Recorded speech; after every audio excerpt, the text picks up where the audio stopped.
U Srbiji se trenutno dešavaju mnoga društvena previranja i mi smo svedoci toga.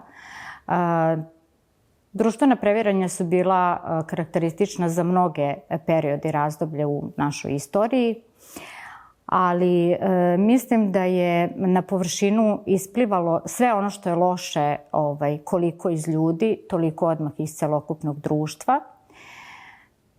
Ljudi treba više da se okrenu Bogu, jer samim tim više ćemo se poštovati, više voleti, nećemo činiti preljube, krađe i sve ostalo što kažu Božje zapovesti.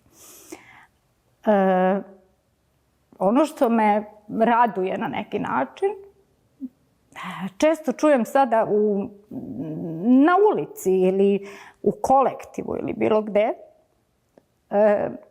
ovo je veoma teško, samo nam Bog može pomoći. To mi daje nadu da se budi ljudska svest ili da je to, evo da kažemo, buđenje ranog proleća.